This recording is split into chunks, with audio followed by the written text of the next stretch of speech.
You brought me here to build your house, to build your house, to build your house. You brought me here, build your house and grow your garden fine.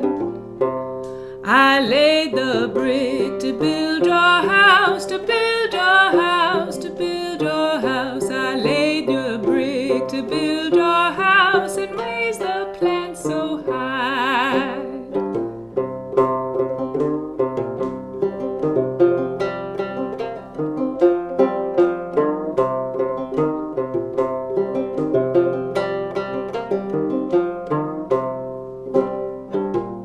And when you had the house and land, the house and land, the house and land, and when you had house and land, and then you told me go,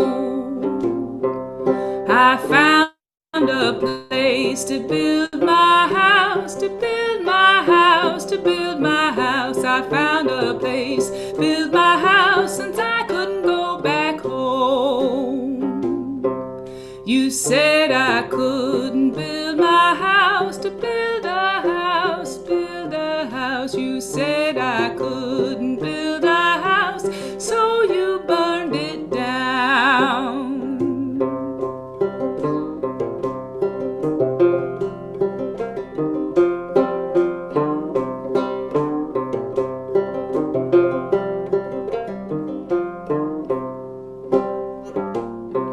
So then I traveled far and wide, far and wide, far and wide, and then I traveled far and wide until I found my home. I learned your words and wrote a song, I wrote a song, I wrote a song. I learned your words, wrote a song to put my story down.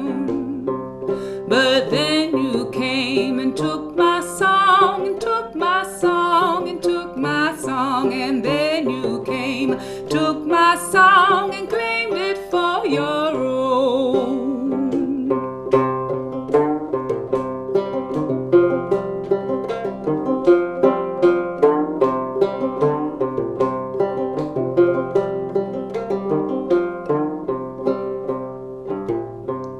I took my bucket, lowered it down, lowered it down, lowered it down. I took my bucket, lowered it down, the well will never run dry. You brought me here to build a house, to build a house, to build a house. You brought me here, build a house, and I will not be moved. And I will not be moved. And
Thrilled to welcome in Rhiannon Giddens. She kicked off the show for us, and we feel so honored to have you. You're certainly one of our heroes. We met you briefly at a Bang in the Can benefit one year where you came in with the Carolina chocolate drops, and I think I ran up to you and said, "Hi, good to meet you." It was just an amazing performance. But we've been following all of the incredible work that you've been doing, and love to hear your thoughts about starting with a very powerful song, telling us sort of the background of the work as well as why you chose to do that at this moment. Well, it was a three-piece stitch. So the first tune is one that was actually the first part of it was written down many years ago as part of the Hans Sloane document and one of the earliest documented tunes from Africans in the New World. And I wrote a B part to that tune, and actually it serves as the overture to the new opera that I'm writing with Michael Abels that was supposed to premiere. And then it segued into a song, which I finished about an hour ago. I wasn't commissioned to write a song or anything, but I wasn't sure what I was going to do when the song came knocking, and I let it in. And then the third piece, the second tune, but the third piece was called "Following the North Star" that I wrote some years ago. So Can you tell us a little bit about this? You would have been at the premiere of this new opera maybe today or last week or something like that? yeah, a couple of weeks ago with Spoleto USA in Charleston, they commissioned an opera on the life of a man named Omar ibn Said, who was a Arabic, a Muslim scholar from Senegal, and he was captured and sold into slavery. Ended up in North Carolina. 50 years he spent as an enslaved person, and he wrote his autobiography in Arabic. And he was very, very learned in the Quran and quoted it and it was just an amazing person. And so the opera was inspired by his life. And how many voices, how many instruments? I mean, it's full. It's an opera, with the orchestra and a full chorus and a full complement of soprano, tenor, bass. It's classical. It's for classical voices, straight up classical voices. And Michael Abels, he wrote the score for the movie Get Out by Jordan Peele, and he's a wonderful composer, and so he's been my partner in that and co-composer, and he's fantastic.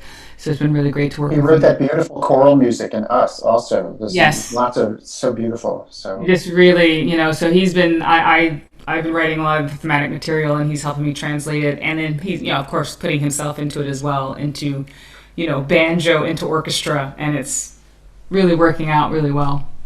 And you have such this amazing, rich background, and you've studied opera, and then you've also been an incredible folklorist and collector of incredible historic material. So was it interesting to kind of dive back into this world that was part of your studies? Was that a shift for you?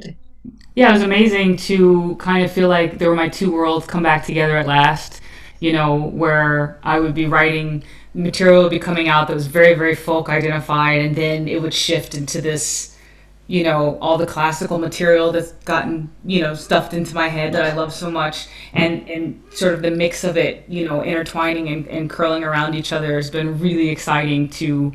I was so excited to put it out in the world, but next year. But I think it's a really cool opportunity to show those two disciplines working together and showing that they're not that different after all, and that oral composers are still composers, and it kind of shakes up the whole idea of taking the powdered wig off and Right. opening up the world a little bit. Fantastic. Well, we're all looking forward to when that's realized and we get to hear it. And thank you so much for sharing something brand new with us. It was a wonderful treat that you felt the freedom to say, write the song. I just finished it an hour ago.